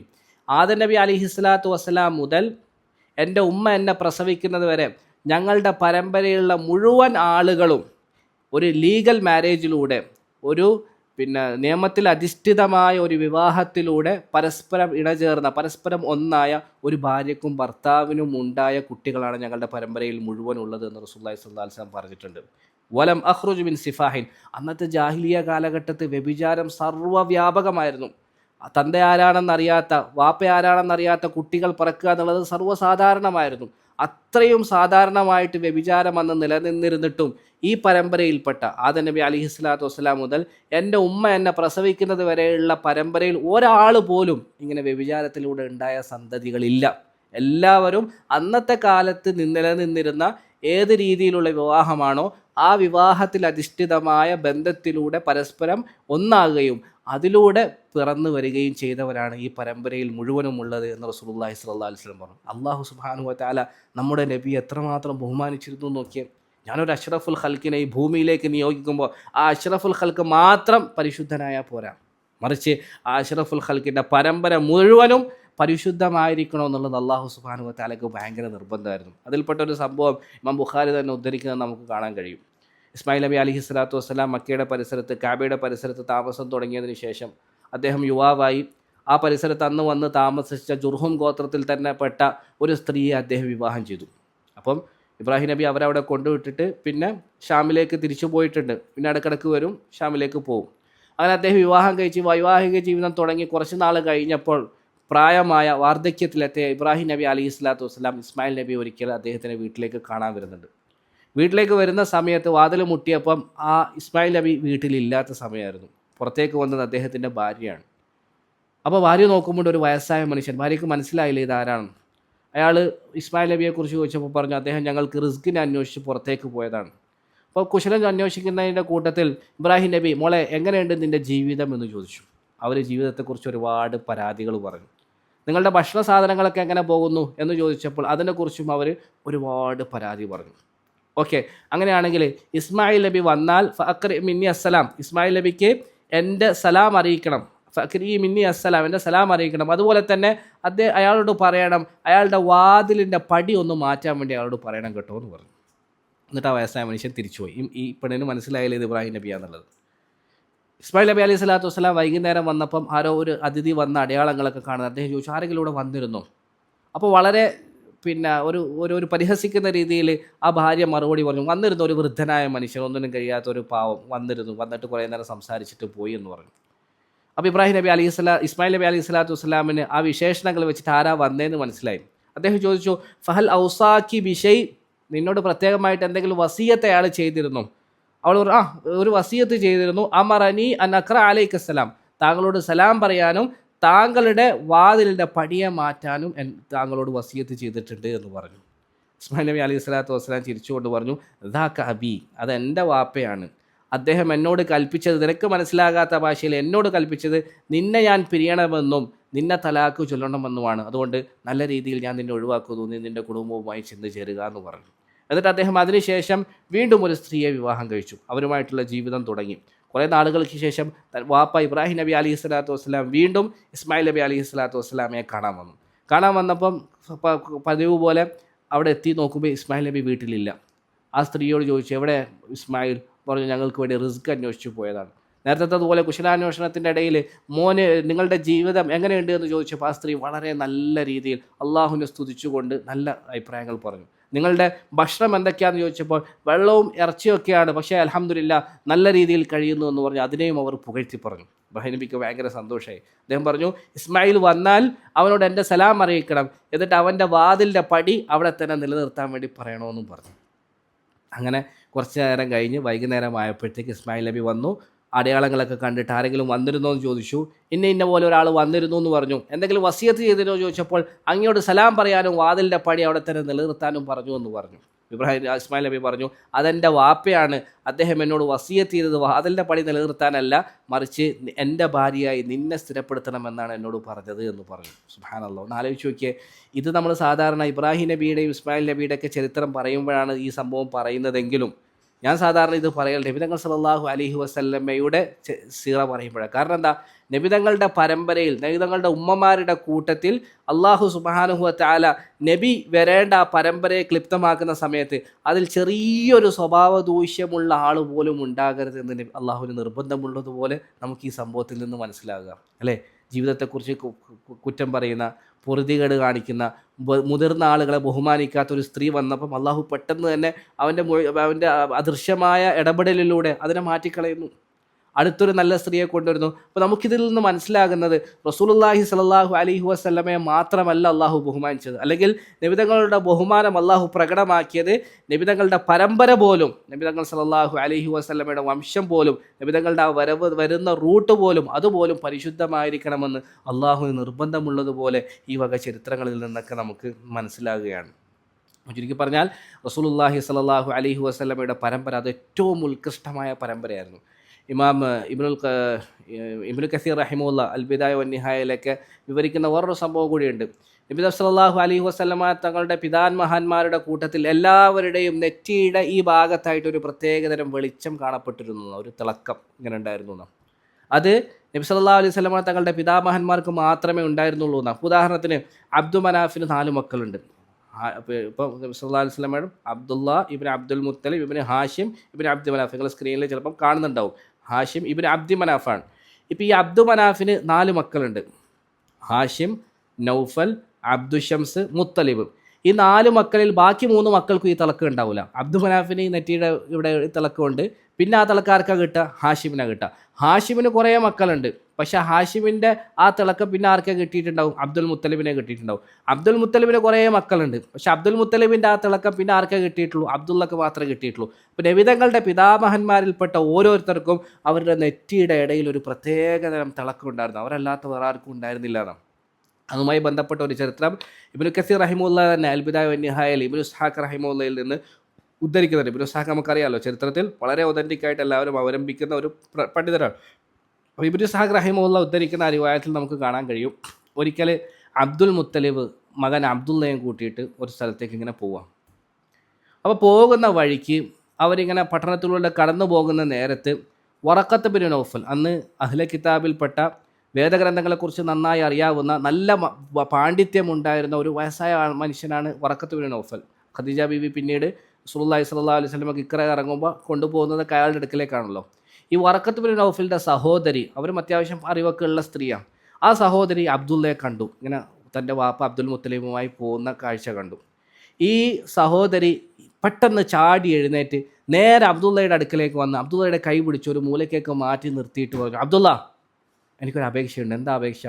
നീ ഞാനുമായിട്ട് ബന്ധത്തിലേർപ്പെടണം, ശാരീരിക ബന്ധത്തിൽ ഏർപ്പെടാൻ വേണ്ടി തയ്യാറാവണം. അഥവാ മറ്റൊരു കാര്യത്തിൽ വരുന്നുണ്ട്, അഥവാ നീ ഞാനുമായിട്ട് ശാരീരിക ബന്ധത്തിൽ ഇപ്പം ഏർപ്പെട്ടാൽ ഞാൻ നിനക്ക് 100 ഒട്ടകം സമ്മാനമായി തരാം. 100 ഒട്ടകം എന്ന് പറഞ്ഞാൽ അന്ന് ചില്ലറ വിലയൊന്നുമല്ല, ഭയങ്കര വിലപിടിപ്പുള്ള സമ്മാനം അവർ ഓഫർ ചെയ്ത്. അബ്ദുള്ള ആകെ ബേജാറായിപ്പോൾ, എന്തീ പറയുന്നത്? വ്യഭിചാരത്തിലേക്കാണ് സ്ത്രീ ക്ഷണിക്കുന്നത്, അതും റോഡിൻ്റെ നടുക്കിൽ നിന്ന്, പട്ടണത്തിൻ്റെ നടുക്കിൽ നിന്ന് വാപ്പയുമായി പോകുന്ന തന്നെ ഒരു മോശവൃത്തിയിലേക്ക് ഈ പെണ്ണ് ക്ഷണിക്കുന്നു, അതും തനിക്ക് വലിയൊരു ഓഫർ ഇങ്ങോട്ട് തരുന്നു. അപ്പോൾ പെട്ടെന്ന് തന്നെ അബ്ദുള്ള പറഞ്ഞു, എന്താ നീ പറയുന്നത്? അദ്ദേഹം ഒരു പാട്ട് പാടിയെന്ന് ചരിത്രത്തിൽ കാണാൻ കഴിയും. അമ്മൽ ഹറാമു ഫൽ മമാതു ദൂനഹു വൽ ഹില്ലു ലാ ഹില്ല ഫഅസ്തബീനുഹു ഫകൈഫ ബിൽ അംരി അല്ലദീ തബ്ഗീനഹു യഹ്മിൽ കരീമു ഇർദഹു വദീനഹു. ഹറാമ് അതിന് ചെയ്യുന്നതിനെ, നിഷിദ്ധമായത് ചെയ്യുന്നതിനേക്കാൾ നല്ലത് അതിൻ്റെ മുന്നിൽ മരിക്കുന്നതാണ് എന്നൊക്കെ പറഞ്ഞിട്ട് ഒരു മാന്യനായ മനുഷ്യൻ എപ്പോഴും അവൻ്റെ അഭിമാനത്തെയും അവൻ്റെ മതബോധത്തെയും എപ്പോഴും സംരക്ഷിക്കുന്നവനാണെന്നൊക്കെ പറഞ്ഞിട്ട് അദ്ദേഹം ഒരു പാട്ട് തിരിച്ച് പാടി വിസമ്മതിച്ചു എന്നാണ്. അങ്ങനെ ഏതായാലും ആ സ്ത്രീ നിരാശയോടെ പോയി അബ്ദുള്ള തൻ്റെ വാപ്പ അബ്ദുൽ മുത്തലിബിൻ്റെ കൂടെ എന്തിനാണോ അദ്ദേഹം കൊണ്ടുപോയത് ആ കാര്യത്തിന് പോയി. അപ്പോൾ നോക്കുമ്പം അബ്ദുൽ മുത്തലിബ് നേരെ അബ്ദുള്ളയെ കൊണ്ടുപോയത് ബനൂ സുഹ്റ ഗോത്രത്തിലേക്കാണ്. അവിടെയാണ് ആരുള്ളത്? അബ്ദുള്ള റളിയല്ലാഹു അൻഹു, അബ്ദുള്ളയുടെ ഭാര്യ ആമിന. നബി സല്ലല്ലാഹു അലൈഹി വസല്ലമയുടെ ഉമ്മ ആമിന ബീവിയുടെ ഗോത്രമാണ് ബനൂ സുഹറ ഗോത്രം. ബനൂ സുഹറ ഗോത്രത്തിൻ്റെ അടുക്കലേക്ക് പോയി അവിടെ വെച്ച് തൻ്റെ മകൻ അബ്ദുള്ള അറിയില്ല കേട്ടോ എന്തിനാ പോകുന്നത്, മകനെ അവിടുത്തെ പിന്നെ നേതാക്കളിൽപ്പെട്ട വഹബിൻ്റെ മകൾ ആമിനയുമായിട്ട് കല്യാണ ബന്ധം ഉറപ്പിച്ചു. അങ്ങോട്ടും ഇങ്ങോട്ടും കല്യാണം കഴിപ്പിച്ചു കൊടുത്തു. എന്നിട്ട് അവിടെ തന്നെ അവർ ആദ്യ രാത്രി കൂടുകയും പരസ്പരം ഒന്നിക്കുകയും ചെയ്തു. അങ്ങനെ 2-3 ദിവസം അവിടെ ചെലവഴിച്ചതിന് ശേഷം പിന്നീട് അബ്ദുള്ള മക്കത്തേക്ക് തിരിച്ചു വരാം, തൻ്റെ വീട്ടിലേക്ക് തിരിച്ചു വരാം. ആ വരുന്ന വഴിക്ക് പണ്ടത്തെ പോലെ ആ സ്ത്രീയെ കണ്ടു. പക്ഷെ ആ സ്ത്രീയെ കണ്ടെങ്കിലും അന്ന് അവർ ആവേശം കാണിച്ചതുപോലെ ഇന്ന് അവർ ആവേശം കാണിക്കുന്നില്ല. ഓടി വരുന്നില്ല, ഒന്നും പറയുന്നില്ല, മിണ്ടുന്നില്ല, കൈക്കറി പിടിക്കുന്നില്ല, ഒന്നുമില്ല. അപ്പോൾ അബ്ദുള്ളക്ക് ഒരു ഭയങ്കര കൗതുകം തോന്നി. മിനിഞ്ഞാന്ന് ഭയങ്കര ആവേശം കാണിച്ച സ്ത്രീ ഇന്നൊന്നും മിണ്ടുന്നില്ല, ഇങ്ങോട്ട് വന്നിട്ട് 100 ഒട്ടകം തരാമെന്നൊക്കെ പറഞ്ഞ സ്ത്രീയല്ലേ. അദ്ദേഹം അവരുടെ അടുക്കലേക്ക് വന്നിട്ട് ചോദിച്ചു, അല്ല എന്ത് പറ്റി, മിനിഞ്ഞാന്ന് പറഞ്ഞ പോലത്തെ ഓഫറൊന്നും ഇന്ന് കാണുന്നില്ലല്ലോ, എന്താ സംഭവം എന്ന് ചോദിച്ചു. അപ്പോൾ അവർ പറഞ്ഞു, ചിരിച്ചുകൊണ്ട് അവർ പറഞ്ഞു, നീ എന്താ വിചാരിച്ചത്, ഞാൻ നിന്നെ എൻ്റെ ശാരീരിക ആവശ്യം പൂർത്തീകരിക്കാൻ വേണ്ടി ഒരു മോശവൃത്തിയിലേക്ക് നിന്നെ ക്ഷണിച്ചതാണ് എന്നാണോ നീ കരുതിയത്? അങ്ങനെയാണോ നീ മനസ്സിലാക്കിയത്? അല്ല, എന്നെ സംബന്ധിച്ചിടത്തോളം എൻ്റെ സഹോദരൻ നസ്രാനിയാണ്, പാണ്ഡിത്യമുള്ള ആളാണ്, വറക്കത്ത് ബിൻ നൗഫലാണ്. അയാളിൽ നിന്ന് പലപ്പോഴും ഞാൻ പറയുന്നത് കേട്ടിട്ടുണ്ട്, ഈ കാലഘട്ടത്തിൽ താമസം വിന ഒരു നബി വരും എന്ന് പറയുന്നത് ഞാൻ കേട്ടിട്ടുണ്ട്. ഞാൻ നിൻ്റെ മുഖത്തേക്ക് നോക്കിയപ്പോൾ ആ ഒരു പ്രത്യേക പ്രകാശം നിൻ്റെ നെറ്റിയുടെ ഇടയിൽ എനിക്ക് കാണാൻ സാധിച്ചു. അപ്പോൾ എനിക്ക് വല്ലാത്ത ആഗ്രഹം, എനിക്ക് മനസ്സിലായി ഇത് തന്നെയാണ് ആ നബിയുടെ പ്രകാശമെന്ന് എനിക്ക് മനസ്സിലായി, അത് നീയല്ലാന്ന് എനിക്ക് ഉറപ്പാണ്. അപ്പോൾ എനിക്ക് ഭയങ്കര ഒരു ആഗ്രഹം, നിന്നിലൂടെ ജനിക്കാൻ പോകുന്ന ആ കുട്ടി എൻ്റെ വയറ്റിൽ പറന്നിട്ട് വരണമെന്ന് എനിക്ക് ഭയങ്കര ആഗ്രഹം. അതെങ്ങനെയെങ്കിലും ഒന്ന് എൻ്റെ ഉള്ളിലേക്ക് കയറാൻ വേണ്ടിയിട്ടാണ് ഞാൻ നിന്നെ ശാരീരിക ബന്ധത്തിലേക്ക് ക്ഷണിച്ചത്, അതല്ലാതെ എൻ്റെ ആവശ്യം പൂർത്തീകരിക്കാനല്ല. പക്ഷേ വഖദ് ഫാറഖക നൂർ അല്ലദീ കാന മഅക ബിൽ അംസ്, മെനഞ്ഞാന്ന് കണ്ട ആ നെറ്റിയുടെ ഇടയിലുള്ള പ്രകാശം ഇന്ന് അവിടെ കാണുന്നില്ല, അതെവിടെയോ പോയി. അതുകൊണ്ട് ഇന്ന് എനിക്ക് നിന്നെ ആവശ്യമില്ല എന്ന് ആ സ്ത്രീ പറഞ്ഞു. അബ്ദുള്ളയുടെ നെറ്റിയുടെ നടുക്കിൽ നിന്നുള്ള ആ പ്രകാശം എവിടേക്കായിരുന്നു പോയത്? അതെ, ആ കഴിഞ്ഞ വിവാഹത്തിൽ അവർ തമ്മിലുള്ള ബന്ധത്തിൽ ആ പ്രകാശം ആമിനയുടെ ഉള്ളിലേക്ക് എത്തിയിരുന്നു. ആമിന ഒരു മഹാപ്രകാശത്തെ ഗർഭം ധരിച്ചിരുന്നു. ആ പ്രകാശമാണ് നമ്മുടെ ഹബീബ് മുത്ത് മുസ്തഫ സല്ലല്ലാഹു അലൈഹി വസല്ലം. പ്രിയമുള്ളവരെ, ഇങ്ങനെ ഒരുപാട് ചരിത്രങ്ങൾ നമ്മൾ അറിയാത്തതായി വളരെ ഒതൻറ്റിക്കായ രീതിയിൽ നമുക്ക് കാണാൻ കഴിയും. ഇങ്ങനെ ഒരുപാട് പഠിക്കാനുണ്ട്. ഇങ്ങനെ ഓരോന്ന് പഠിക്കുമ്പോൾ നമ്മുടെ റസൂലിനോടുള്ള മുഹബ്ബത്ത്, സ്നേഹം നമ്മളുടെ ഉള്ളിൽ ഇങ്ങനെ വർദ്ധിച്ച് വരും. നമ്മൾ ഒരുപാട് ലേറ്റായിപ്പോയി ചരിത്രം പഠിക്കാൻ. ഇനിയും നമ്മൾ താമസിക്കരുത്, ഇപ്പോഴെ തന്നെ ഒരുപാട് ലേറ്റായിപ്പോയി. അല്ലാഹു സുബ്ഹാനഹു വ തആല മനസ്സിലാക്കാനുള്ള തൗഫീക്ക് നൽകി അനുഗ്രഹിക്കുമാറാകട്ടെ. അപ്പോൾ ചുരുക്കി പറഞ്ഞാൽ, അങ്ങനെ നബി തങ്ങൾ സല്ലല്ലാഹു അലൈഹി വസല്ലമയുടെ കുടുംബത്തിൽപ്പെട്ട പിതാമഹന്മാരിൽ എല്ലാവരുടെയും നെറ്റിയുടെ ഇടയിൽ ഇങ്ങനെയുള്ള ഒരു പ്രകാശം നമുക്ക് കാണാൻ സാധിക്കുമായിരുന്നു എന്ന് ചരിത്രത്തിൽ കാണാം. അപ്പോൾ നബി തങ്ങളുടെ പരമ്പരയെക്കുറിച്ചാണ് നമ്മൾ പറഞ്ഞു വരുന്നത്. അപ്പോൾ അബ്ദുല്ലാഹ് ഇബ്നു അബ്ദുൽ മുത്തലിബ് ഇബ്നു ഹാഷിം ഇബ്നു അബ്ദു മനാഫ്. ഇവിടെ അബ്ദു മനാഫിൻ്റെ മകനാണ് ഹാഷിം. അബ്ദു മനാഫിന് ടോട്ടൽ 4 മക്കളാണ്, സ്ക്രീനിൽ നിങ്ങൾ കാണുന്നുണ്ടാവും. ഹാഷിം, നൗഫൽ, മുത്തലിബ്, അബ്ദു ഷംസ്, ഇങ്ങനെ 4 മക്കളാണ് അബ്ദു മനാഫിനുള്ളത്. അപ്പോൾ നബിതങ്ങളുടെ പിതാമഹന്മാരിൽപ്പെട്ട ആൾ അബ്ദു മനാഫിൻ്റെ കൂട്ടത്തിൽ നബിതങ്ങളുടെ ഉപ്പാപ്പ ഹാഷിമാണ്. ഈ ഹാഷിമാണ് അന്ന് പിന്നെ മുശ്രിക്കീങ്ങളുടെ കൂട്ടത്തിൽ അല്ലെങ്കിൽ ഖുറൈശികളുടെ കൂട്ടത്തിൽ മക്കയിലെ ഹാജിമാർക്കുള്ള സിഖായത്ത്, വെള്ളം കുടിപ്പിക്കുന്നതിൻ്റെയും ഭക്ഷണം കഴിപ്പിക്കുന്നതിൻ്റെയൊക്കെ ഉത്തരവാദിത്തം ഏറ്റെടുത്ത ആൾ ഈ ഹാഷിമാണ്. ഈ ഹാഷിമിലേക്ക് ചേർത്തുകൊണ്ടാണ് നബി സല്ലല്ലാഹു അലൈഹി വസല്ലമയുടെ കുടുംബം അറിയപ്പെടുന്നത്. ഖുറൈശികളിൽപ്പെട്ട ബനു ഹാഷിം ഗോത്രത്തിൽ നിന്നാണ്. ഹാഷിമി എന്നാണ് റസൂലുള്ളാഹിനെ കുറിച്ച് പറയുക സല്ലല്ലാഹു അലൈഹി വസല്ലം. അപ്പോൾ ഈ ഹാഷിമിലേക്ക് ചേർത്തുകൊണ്ടാണ് റസൂലുള്ളാഹി സല്ലല്ലാഹു അലൈഹി വസല്ലമയുടെ കുടുംബം അറിയപ്പെടുന്നത്. ഹാഷിം കുറച്ച് അത്യാവശ്യം സമ്പന്നനായിരുന്നു. അദ്ദേഹത്തിൻ്റെ പേര് അമ്ർ എന്നാണ്. ഹാഷിം എന്ന് പേര് വരാൻ കാരണം ഹാജിമാർക്ക് അദ്ദേഹം ഇങ്ങനെ സരീദ് എന്ന് പറഞ്ഞ പ്രത്യേക ഭക്ഷണം ഇങ്ങനെ കുഴച്ചൊക്കെ കൊടുത്ത് അതിൽ വളരെ പ്രസിദ്ധി ആർജിച്ചവരായതുകൊണ്ടാണ് അദ്ദേഹം ഹാഷിം എന്ന പേരിൽ അറിയപ്പെട്ടിരുന്നത്. ഈ ഹാഷിമാണ് ഖുറൈശികളുടെ 2 കച്ചവട യാത്രകൾ ആദ്യമായിട്ട് നിലവിൽ കൊണ്ടുവന്നത്. ഖുർആനിൽ പറയുന്നുണ്ടല്ലോ, ഈലാഫി ഖുറൈഷ് ഈലാഫിഹിം റിഹ്ലത ശിതാഇ വസ്സൈഫ്, ശൈത്യകാലത്ത് യമനിലേക്കും ഉഷ്ണകാലത്ത് ഷാമിലേക്കുള്ള 2 കച്ചവട യാത്രകൾ നിലവിൽ കൊണ്ടുവന്ന ആ ഒരു സിസ്റ്റം കൊണ്ടുവന്നത് ഈ ഹാഷിമാണ്. അങ്ങനെ ഈ ഹാഷിം ഒരിക്കൽ യാത്ര പോകുന്നതിനിടയിൽ മദീനത്തിറങ്ങിയിട്ട് അവിടെ ബനു അദി ഇബ്നു നജ്ജാർ, ഖസറജ് ഗോത്രത്തിൽപ്പെട്ട ബനു നജ്ജാർ ഗോത്രത്തിൽപ്പെട്ട ഒരു സ്ത്രീയുമായിട്ട് അവിടെ നിന്ന് വിവാഹം കഴിച്ചു. സൽമ ബിൻത് അമർ എന്നാണ് ആ സ്ത്രീയുടെ പേര്. ആ വിവാഹം കഴിഞ്ഞ് അവർ ദാമ്പത്യബന്ധത്തിൽ ഏർപ്പെട്ടു. കുറച്ചുനാൾ അവിടെ താമസിച്ച് വീണ്ടും അദ്ദേഹം യാത്ര പോയി. ഈ ബന്ധത്തിലൂടെ ഈ സൽമ ഗർഭിണിയാകുകയും അവർ ഒരു കുഞ്ഞിനെ പ്രസവിക്കുകയും ചെയ്തു. അപ്പോൾ ദീർഘകാലത്തെ യാത്രയാണ് അന്നത്തെ യാത്ര. അപ്പോൾ ഈ ഹാഷിം എന്ന് പറഞ്ഞവർ അവിടെ നിന്ന് യാത്ര പോയെങ്കിലും തിരിച്ച് അദ്ദേഹം മക്കത്തേക്ക് എത്തില്ല. ആ യാത്രയിൽ വെച്ച് തന്നെ അദ്ദേഹം മരണപ്പെട്ടു. അപ്പം അദ്ദേഹം ഇങ്ങനെ വിവാഹം കഴിച്ച കാര്യവും ആ വിവാഹത്തിലൂടെ ഒരു കുട്ടിയുള്ള കാര്യവും ഇവിടെ മക്കയിൽ ആർക്കും അറിയില്ല. അപ്പോൾ ഈ ഹാഷിമിന് ശേഷം നമ്മൾ കണ്ടല്ലോ, സ്ക്രീനിൽ കാണുന്നുണ്ടാവല്ലോ, അബ്ദു മനാഫിൻ്റെ ബാക്കിയുള്ള മക്കളിൽ മുത്തലിബാണ് മക്കയുടെ ഉത്തരവാദിത്തം മുഴുവൻ ഏറ്റെടുത്തത് ഹാഷിമിൻ്റെ പിൻഗാമിയായിട്ട്. അപ്പോൾ ഇവിടെ ഈ സൽമക്ക് ഒരു കുട്ടി പറന്നപ്പം ആ കുട്ടിയുടെ തലയിൽ ചെറിയൊരു വെള്ള കളർ രോമം ഉണ്ടായിരുന്നു, നര പോലെ. അതുകൊണ്ട് തന്നെ ആ കുട്ടിക്ക് ഷൈബ, നര അല്ലെങ്കിൽ വെള്ളത്തിളക്കമുള്ളത് എന്ന അർത്ഥം വരുന്ന ഷൈബ എന്ന പേരാണ് സൽമ ഇട്ടത്, ഷൈബ. അപ്പോൾ ഈ ഷൈബ വളർന്നു ഏകദേശം 5, 6 അല്ലെങ്കിൽ 7 വയസ്സ് പ്രായമായപ്പോഴാണ് മക്കത്തുള്ള ഈ ഷൈബയുടെ വാപ്പയുടെ സഹോദരനായ മുത്തലിബ് തൻ്റെ സഹോദരൻ മരിക്കുന്നതിന് മുമ്പ് മദീനത്ത് ഒരു വിവാഹം കഴിക്കുകയും ആ വിവാഹത്തിലൂടെ ഒരു കുട്ടി ഉണ്ടാകുകയും ചെയ്തു എന്നുള്ള വാർത്തയൊക്കെ അറിയുന്നത്. അപ്പോൾ ഇയാൾ ചേട്ടനോട് ഭയങ്കര സ്നേഹമുള്ള ആളായിരുന്നു മുത്തലിബ്. മുത്തലിബ് ഭയങ്കര ആവേശത്തോടുകൂടി പെട്ടെന്ന് തന്നെ ഒരു വാഹനപ്പുറത്ത് കയറി മദീനത്തേക്ക് എത്തി. അദ്ദേഹം ഈ കുട്ടിയെ കണ്ടപ്പോൾ വല്ലാത്ത സന്തോഷമായി. കാരണം കാണാൻ തൻ്റെ ജ്യേഷ്ഠനെ പോലെ തന്നെ ഉണ്ട്. മരണപ്പെട്ടു പോയ എവിടെയാണെന്ന ദൂര ദേശത്ത് വെച്ച് മരണപ്പെട്ടു പോയ തൻ്റെ ജ്യേഷ്ഠനെ പോലെ ഉണ്ട്. പിന്നെ ആ പ്രത്യേക ലൈറ്റ് വെളിച്ചം, ആ ഒരു തിളക്കം, അതും കണ്ടിട്ടുണ്ടാവും, എന്തായാലും ഉണ്ടാവുമല്ലോ. അപ്പോൾ ഇതൊക്കെ കണ്ട് അദ്ദേഹത്തിന് ഭയങ്കര സന്തോഷമായി. ചേർത്ത് പിടിച്ചു, മുത്തം നൽകി. അവസാനം സൽമയോട് സംസാരിച്ച് ഞാൻ ഇവനെ കൂട്ടിക്കൊണ്ട് പോട്ടെ എന്ന് ചോദിച്ചു. പക്ഷേ സൽമ ഉമ്മയാണ്, അവർ സമ്മതിച്ചില്ല, പറ്റൂല എന്ന് പറഞ്ഞു. അവസാനം താൻ ഇവനെ കൊണ്ടുപോകാൻ പോകുന്നത് ഇവൻ്റെ ഉപ്പയുടെ രാജാധിപത്യത്തിലേക്കാണ്. ഇവൻ്റെ ഉപ്പയുടെ പിൻഗാമിയായിട്ട് ഇവനും മക്കയുടെ നേതാവായി മാറും. അതേപോലെ തന്നെ അള്ളാഹുവിൻ്റെ ഹറമിലേക്കാണ്, ബൈത്തുള്ളയിലേക്കാണ്, അള്ളാഹുവിൻ്റെ വീട്ടിൻ്റെ പരിസരത്തേക്കാണ് കൊണ്ടുപോകുന്നത് എന്നൊക്കെ പറഞ്ഞ് സൽമയോട് സംസാരിച്ച് അവസാനം അവരെ കൺവിൻസ് ചെയ്ത് ഈ മുത്തലിബ് ഈ ഷൈബയും കൊണ്ട് നേരെ എവിടേക്ക് പോകും? മക്കത്തേക്ക് പോകും. അപ്പോൾ മക്കത്തേക്ക് എത്തുന്ന സമയത്ത് ഷെയ്ബ് ഒരു വാഹനപ്പുറത്ത് ഇങ്ങനെ കയറി വരുന്നുണ്ട്. വാഹനത്തിൻ്റെ പിന്നിലായിട്ട് ഒരു ചെറിയ കുട്ടിയും ഇരിക്കുന്നുണ്ട്. അപ്പോൾ മക്കാർ കാണുന്നത് ഒരു ദീർഘദൂര യാത്രക്ക് പോയിട്ട് മുത്തലിബ് തിരിച്ചു വരുന്നു. മുത്തലിബിൻ്റെ പിന്നിൽ ഒരു കുട്ടിയും ഇങ്ങനെ ഇരിക്കുന്നുണ്ട്. അപ്പോൾ സാധാരണഗതിയിൽ അന്ന് മക്കാർക്കിടയിൽ ഉണ്ടായിരുന്ന ഒരു രീതി, അവർ ദൂര യാത്രക്ക് പോകുമായിരുന്നു. തിരിച്ച് യാത്ര കഴിഞ്ഞ് വരുമ്പോൾ കച്ചവടമൊക്കെ നടത്തിയിട്ട് ആ കമ്പോളങ്ങളിൽ നിന്ന് അവർ ഒരു അടിമയും ചിലപ്പോൾ തിരിച്ചു വാങ്ങിക്കൊണ്ട് വരുമായിരുന്നു. അപ്പോൾ ഒരു കുട്ടിയെയും പിന്നിലിരുത്തിയിട്ട് മുത്തലിബ് വരുന്ന കാഴ്ച കണ്ടപ്പോൾ ആളുകളൊക്കെ വിചാരിച്ച് യാത്ര കഴിഞ്ഞ് മുത്തലിബ് ഒരു അടിമയും വാങ്ങിച്ചിട്ട് വരുവാന്ന് വിചാരിച്ചു. അങ്ങനെ ആളുകളൊക്കെ എന്ത് പറയാൻ തുടങ്ങി? അബ്ദുൽ മുത്തലിബ്. കുട്ടിയെ നോക്കിയിട്ട് പറഞ്ഞു, ഇത് മുത്തലിബിൻ്റെ അടിമയാണ് എന്ന് പറഞ്ഞു. ആ സമയത്ത് മുത്തലിബ് പറഞ്ഞു, വൈഹക്കോം, നിങ്ങൾക്ക് എന്ത് പറ്റി? ഇതെൻ്റെ അടിമയൊന്നുമല്ല, ഇതെൻ്റെ സഹോദരപുത്രൻ ഷൈബയാണ് എന്ന് പറഞ്ഞെങ്കിലും ജനങ്ങൾ അന്ന് പറഞ്ഞ് പരിചയിച്ചതിൻ്റെ അടിസ്ഥാനത്തിൽ പിന്നെ എല്ലാവരും ആ ഷൈബയെ അബ്ദുൽ മുത്തലിബ് എന്ന് വിളിക്കാൻ തുടങ്ങി.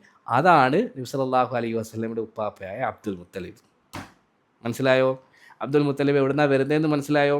അബ്ദുൽ മുത്തലിബിൻ്റെ ഉമ്മ ആരാന്ന് മനസ്സിലായോ? അബ്ദുൽ മുത്തലിബിൻ്റെ ഉമ്മയുടെ കുടുംബം എവിടെയാണെന്ന് മനസ്സിലായോ? അതുകൊണ്ടാണ് റസൂലുള്ളാഹി സ്വല്ലല്ലാഹു അലൈഹി വസല്ലമയുടെ ചരിത്രം പഠിക്കുമ്പോൾ നബിതങ്ങൾ മദീനത്ത് എത്തിയ ഉടനെ നബിതങ്ങളുടെ കാർണോമാരായ ബനു അദിയ ഗോത്രത്തിൻ്റെ അല്ലെങ്കിൽ ബനു നജ്ജാർ ഗോത്രത്തിൻ്റെ അടുക്കൽ നബിതങ്ങൾ ഇറങ്ങി താമസിച്ചു എന്നൊക്കെ പറയുന്നത്. അത് ശരിക്കും നബിതങ്ങളുടെ കാർണോരല്ല, നബിതങ്ങളുടെ ഉമ്മയുടെ കുടുംബമല്ല, മറിച്ച് നബിതങ്ങളുടെ ഉപ്പാപ്പയായ അബ്ദുൽ മുത്തലിബിൻ്റെ ഉമ്മയുടെ കുടുംബക്കാരാണ് ഈ ബനു അദി അല്ലെങ്കിൽ ഈ ബനു നജ്ജാർ ഗോത്രം. അവിടെയാണ് റസൂലുള്ളാഹി സ്വല്ലല്ലാഹു അലൈഹി വസല്ലം പിന്നീട് ഇറങ്ങി താമസിക്കുന്നത്. നബിതങ്ങൾ തൻ്റെ സ്വന്തം ഉമ്മയുടെ കുടുംബക്കാരെ പോലെയായിരുന്നു അവരെ കണ്ടിരുന്നത്. അപ്പം ഷൈബത്തുൽ ഹംദാണ്, ഷൈബയാണ് പിന്നീട് അബ്ദുൽ മുത്തലിബായി മാറുന്നത്. അപ്പോൾ ആ ചരിത്രവും നമ്മൾ ശരിക്കും ഓർമ്മിച്ച് വെക്കണം. അങ്ങനെ ഈ അബ്ദുൽ മുത്തലിബ് വളർന്ന് വലുതായി. തൻ്റെ കൊച്ചാപ്പയ്ക്ക് ശേഷം ആ ഉത്തരവാദിത്തങ്ങളൊക്കെ അദ്ദേഹം ഏറ്റെടുത്തു. തൻ്റെ പിതാമഹന്മാരിൽപ്പെട്ട ഒരാൾക്കുമില്ലാത്ത അത്രയും വലിയ പ്രസിദ്ധിയിൽ തൻ്റെ സ്വഭാവം കൊണ്ടും നേതൃത്വ പാഠവും കൊണ്ടും ആ ഗുണങ്ങൾ കൊണ്ടും അദ്ദേഹം ഉയർന്ന നിലയിലെത്തി. ആ സമയത്ത് സ്വാഭാവികമായിട്ടും അദ്ദേഹത്തിൻ്റെ വാപ്പയുടെ ബാക്കിയുള്ള സഹോദരനായ നൗഫലിന് അദ്ദേഹത്തോട് ഭയങ്കര അസൂയയും ദേഷ്യവും വെറുപ്പും ഒക്കെ വന്നു.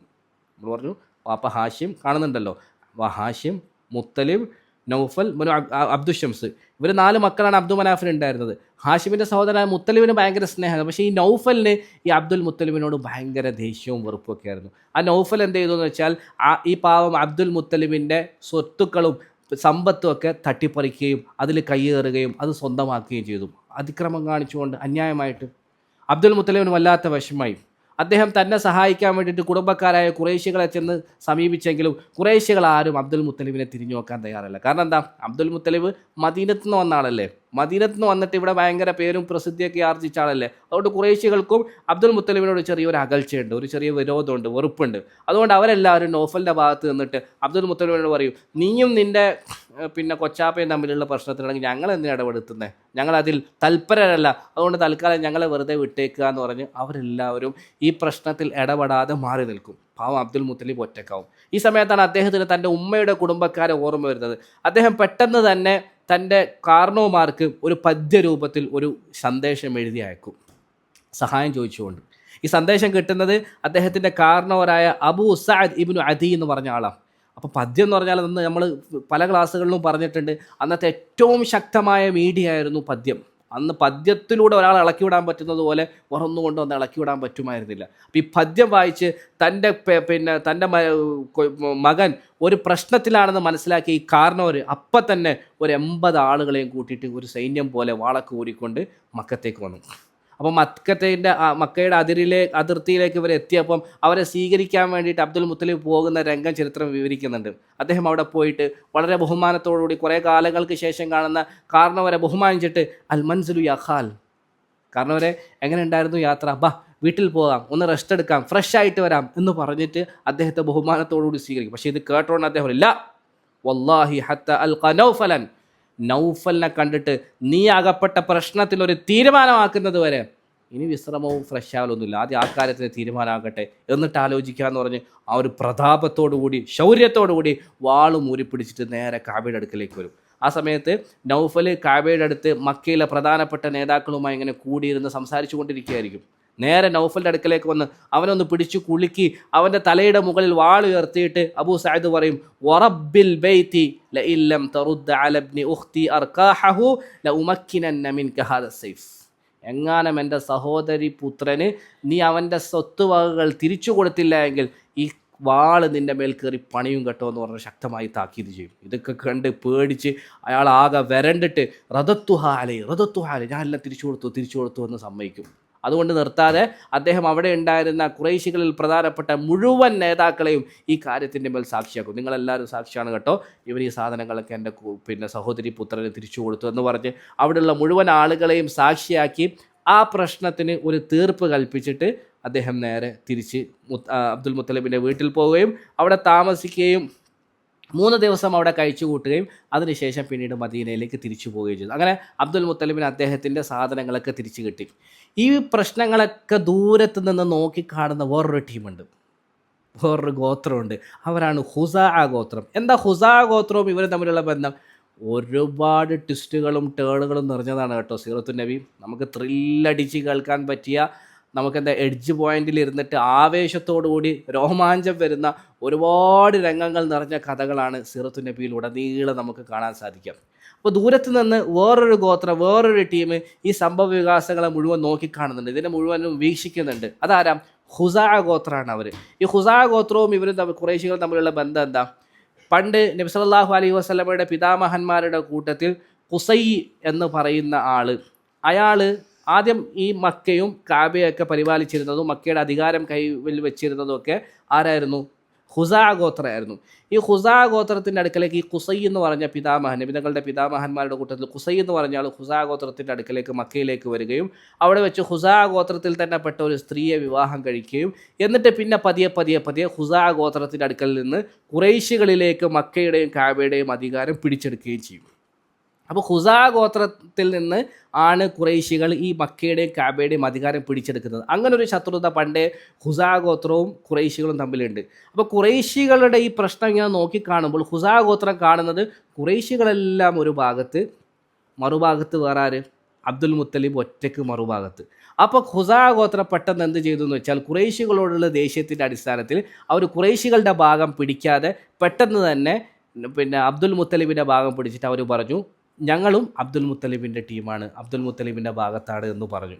അതിനവർ പറഞ്ഞ ന്യായം, ഈ ബനു അദി ഗോത്രം അബ്ദുൽ മുത്തലിബിനെ സഹായിച്ചത് അദ്ദേഹത്തിൻ്റെ ഉമ്മയുടെ കുടുംബമാണ് എന്നതിൻ്റെ പേരാണെങ്കിൽ ഞങ്ങളും അദ്ദേഹത്തിൻ്റെ ഉമ്മയുടെ കുടുംബത്തിൽപ്പെട്ടതാണ്. കാരണം അബ്ദുൽ മുത്തലിബിൻ്റെ ഉപ്പാപ്പ ഖുസൈ, അല്ലെങ്കിൽ അബ്ദുൽ മുത്തലിബിൻ്റെ ഉപ്പാപ്പ അബ്ദു മനാഫ് ഖുസൈൻ്റെ മകനാണ്. ഖുസൈ വിവാഹം ചെയ്യിച്ചത് ഹുസാ ഗോത്രത്തിൽ നിന്നാണ്. അപ്പോൾ അബ്ദു മനാഫിൻ്റെ ഉമ്മ ഖുസാ ഗോത്രത്തിൽ നിന്നാണ്. അപ്പോൾ അബ്ദുൽ മുത്തലിബിനെ മദീനത്ത് നിന്ന് വന്ന ആൾ സഹായിച്ചത് അദ്ദേഹത്തിൻ്റെ ഉമ്മ വഴിയുള്ള ബന്ധത്തിൻ്റെ പേരിലാണെങ്കിൽ ഞങ്ങളും അദ്ദേഹവുമായിട്ട് ഒരു ഉമ്മ വഴിയുള്ള ബന്ധമുണ്ട് എന്നുള്ള ന്യായം പറഞ്ഞിട്ട് ഖുറൈശികളോടുള്ള വെറുപ്പിൻ്റെയും വിദ്വേഷത്തിൻ്റെയും പേരിൽ ഖുസാ ഗോത്രം ആരുടെ കൂടെ കൂടും?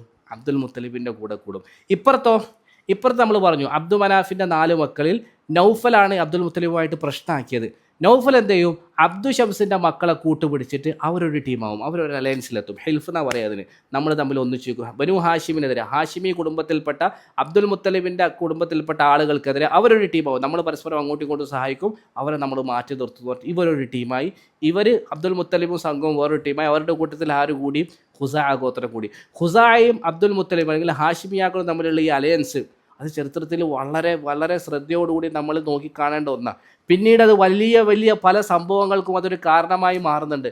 മക്കം ഫത്തഹിൻ്റെ കാരണം എന്താ? ഹുദൈബിയ കരാറ് ലംഘിക്കുന്നതോടുകൂടിയാണ് മക്കം ഫത്തഹ് നടക്കുന്നത്. ശരിക്കും ഹുദൈബിയ കരാറിൽ റസൂലുള്ളാഹി സ്വല്ലല്ലാഹു അലൈഹി വസല്ലമയുടെ കൂട്ടത്തിൽ ഏർപ്പെടുന്ന ഒരു ഗോത്രം ആരാന്നറിയോ? ഈ ഖുസാ ഗോത്രമാണ്. പണ്ടുള്ള ആ ബന്ധം പിന്നീട് വരെ തുടർന്നു പോയിട്ടുണ്ട്. അതേപോലെ തന്നെ ബനൂ ബക്കർ ഗോത്രം ഖുറൈശികളുടെ കൂട്ടത്തിൽ കൂടുകയും ചെയ്യും. ഈ ബനൂ ബക്കർ ഗോത്രത്തിൽപ്പെട്ട കുറച്ച് ആൾക്കാർ ഈ ഖുസാ ഗോത്രത്തിൽപ്പെട്ട കുറച്ച് ആൾക്കാരെ ആക്രമിക്കുന്നതോടുകൂടിയാണ് ഹുദൈബിയ കരാർ പൊളിയുന്നതും അതാണ് പിന്നീട് മക്കം ഫതഹിന് വഴിവെക്കുന്നതും. അപ്പം ഈ കാര്യങ്ങളൊക്കെ പിന്നീട് വരുന്ന വലിയ ചരിത്ര സംഭവങ്ങളുമായിട്ട് വളരെയധികം ബന്ധപ്പെട്ട് കിടക്കുന്നതാണ്. അപ്പോൾ ചുരുക്കി പറഞ്ഞാൽ ഇങ്ങനെ ഒരു പുതിയ അലയൻസ്, പുതിയ 2 ടീം അന്ന് മക്കത്ത് രൂപാന്തരപ്പെട്ടു. അതിനുശേഷം പിന്നെ അബ്ദുൽ മുത്തലിബിൻ്റെ കാലത്ത് പ്രധാനപ്പെട്ട 2 സംഭവങ്ങൾ കൂടി നടന്നു. അതിനുശേഷം ഇൻഷാ അല്ലാഹ് റസൂലുള്ളാഹി സ്വല്ലല്ലാഹു അലൈഹി വസല്ലമയുടെ ജനനത്തിലേക്ക് നമ്മൾ കടക്കും. അതിൽ ഒരു സംഭവം എന്താണെന്നറിയോ? ഒരു സംഭവം അത് സംസം കിണറിൻ്റെ വീണ്ടെടുപ്പായിരുന്നു. സംസം കിണറിൻ്റെ വീണ്ടെടുപ്പോ? അതിന് സംസം കിണർ അതിന് എവിടെ പോയി? സംസം കിണർ ഇസ്മായിൽ നബി അലൈഹി സ്വലാത്തു വസ്സലാമിയുടെ കാലടിയിലൂടെ പുറവ് പൊട്ടിയിട്ട് വന്നെങ്കിലും പിൽക്കാലത്ത് അവിടെ ഇസ്മായിൽ നബി അലൈഹി സ്വലാത്തു വസ്സലാമിൻ്റെ കാലത്ത് തന്നെ അവിടെ പരിസരങ്ങളിൽ താമസിച്ചിരുന്ന ജുർഹും ഗോത്രം അവർക്ക് മക്ക വിട്ട് പോകേണ്ടി വന്നപ്പോൾ, പരാജിതരായിട്ട് മക്ക വിട്ട് പോകേണ്ടി വന്നപ്പോൾ ഈ സംസം ഇനി വേറെ ആർക്കും ഉപകാരപ്പെടേണ്ട എന്നവർ ചിന്തിച്ചുകൊണ്ട് ആ സംസം കിണറിൻ്റെ ഉള്ളിൽ അവരുടെ വലിയ നിധികളൊക്കെ കൊണ്ടുവന്ന് മൂടുകയും ആ കിണർ ആർക്കും കാണാത്ത രീതിയിൽ, പുറത്താർക്കും മനസ്സിലാകാൻ പറ്റാത്ത രീതിയിൽ അടയാളമൊന്നും അവശേഷിപ്പിക്കാതെ അവർ മൂടിയിട്ടിട്ട് അപ്രത്യക്ഷമാക്കിയിട്ടാണ് പോയത്. അപ്പോൾ റസൂലുള്ളാഹി സ്വല്ലല്ലാഹു അലൈഹി വസല്ലം തങ്ങളുടെ പിതാക്കന്മാരല്ല, അബ്ദുൽ മുത്തലിബാകട്ടെ, ഹാഷിമാകട്ടെ, അബ്ദു മനാഫാകട്ടെ, ഇവർക്കൊക്കെ പണ്ട് നമ്മുടെ ഉപ്പാപ്പയായ ഇസ്മായിൽ നബിക്ക് അള്ളാഹു ബഹുമാനത്തോട് കൂടിയിട്ട് ഒരു സംസം എന്ന ഉറവ പൊട്ടിച്ച് നൽകിയിട്ടുണ്ട് എന്ന വിവരം അറിയുമെന്നല്ലാതെ അതെവിടെയാണെന്നോ അതെങ്ങനെയാണെന്നുള്ള യാതൊരു വിവരവും ഇവർക്ക് ആർക്കും ഉണ്ടായിരുന്നില്ല. രണ്ടാമത് ഈ സംസം കിണറിനെ കണ്ടെത്തപ്പെടുന്നത് റസൂലുള്ളാഹി സ്വല്ലല്ലാഹു അലൈഹി വസല്ലമയുടെ ഉപ്പാപ്പയായ അബ്ദുൽ മുത്തലിബിൻ്റെ കാലഘട്ടത്താണ്.